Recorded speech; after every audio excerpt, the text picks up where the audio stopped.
But I thought he was a very beautiful, and still is, a very beautiful person, and his memories shall probably forever live on. Elvis came out with a style. Elvis came out with a style of his own, and it was very creative. And once he got into it, and you got that feel, Elvis just took off like a late freight. And with Elvis doing this kind of music, gave an injection to black music that no other artist had ever done. At the Hilton Lounge in Las Vegas, somebody came and handed me a note and said Presley, and Sammy Davis was in the audience, you know. And, of course, that makes you get on your P's and Q's and play some of your new stuff or whatever, you know, and I did. And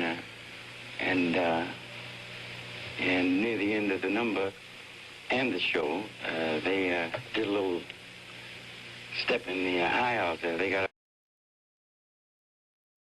I guess I was kind of a loner, but I wasn't much different than the other kids I grew up with. I'd hang around parts of Tupelo my folks never even knew about. If Mama had known where I was half the time, I would have caught hell for it.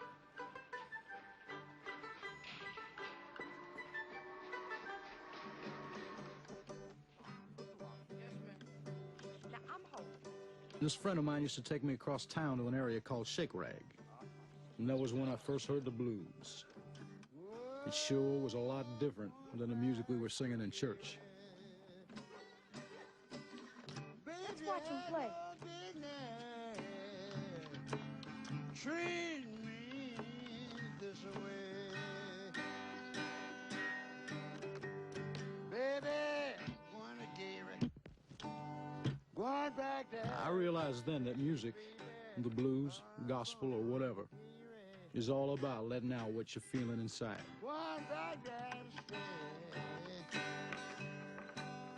Baby, you had no business. Treat me this way.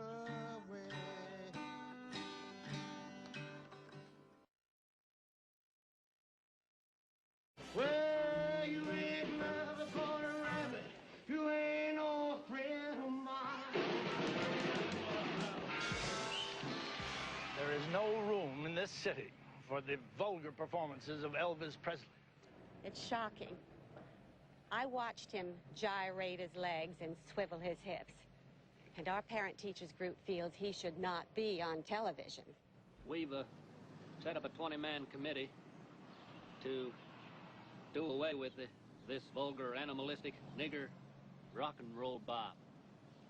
Our committee will check with the restaurant owners and the cafes to see what Presley records is on their machines, and then ask them to do away with them. Oh, baby. You've learned anything from the criticism level that you? No, I haven't. You haven't, huh? Because I don't feel that I'm doing anything wrong. You ain't nothing but a hound dog, crying all the time. Rock and roll has got to go. And go it does at KWK. We're all through playing rock and roll records. This week is record-breaking week here at KWK. And after this week, no more rock and roll will be played on the air. The obscenity and vulgarity of the rock and roll music is obviously a means by which the white man and his children can be driven to the level with a nigger. It is obviously nigger music. It's our feeling. Wasn't doing so well back at the time of Sun Recording Companies because of his action, his ways presenting the songs and things that he did. And everybody mostly turned him down. And because first thing, he had Negroes' ways. This is what they didn't, really at that time, they didn't want to accept. By black performers, and he, in essence, because of at that particular time, the kind of backwards mental capability that many people had as judging a person because of the color of their skin, as somewhat still does exist. But back then it was worse, and he actually, because of him being a Caucasian brother, he was able to to do away with that whole thing. Footsteps. Little Richie. He's 77-year-old Early Wright, a disc jockey at radio station WROX in Clarksdale for 45 years. Hi there. Pleasant good evening, ladies and gentlemen. How do you do? This is your soul man to be with you until it gets through. I want you to stand by, don't have no fear. Following Jay's show, should I play one like this one from out of here? Elvis Presley. Elvis's songs still get good play on Wright's program among the blues, gospel, and jazz recordings that are its staples. It was almost 40 years ago when Elvis drove down to Clarksdale from Memphis with a record and asked him to play it. And I had been playing his record, and I had never seen him before, and I was amazed to see him.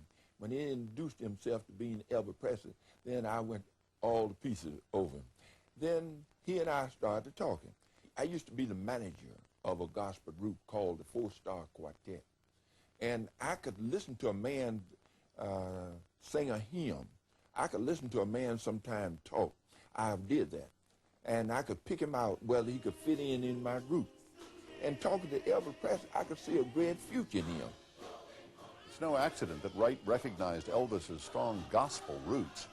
Here at the East Trigg Baptist Church in Memphis, older members of the congregation remember Elvis joining in with the choir while in high school.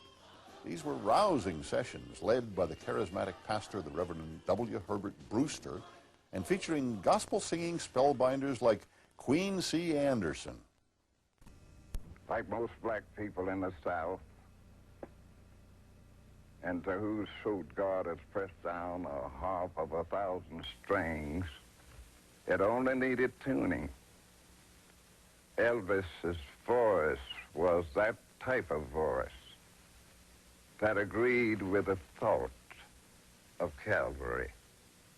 He had that kind of bent and inclination and attitude that suggested that God could use him. He was a bundle of energy set to music. And that echo will never die. I don't think there's ever been an artist that when his name went on the marquee, they knew he was coming. People came from all over the world. I never heard of that. Only thing I want to know, was he my friend? Did I enjoy him as a performer? Did he give the world of entertainment something? Yes, on all counts. And that's the name of that tune.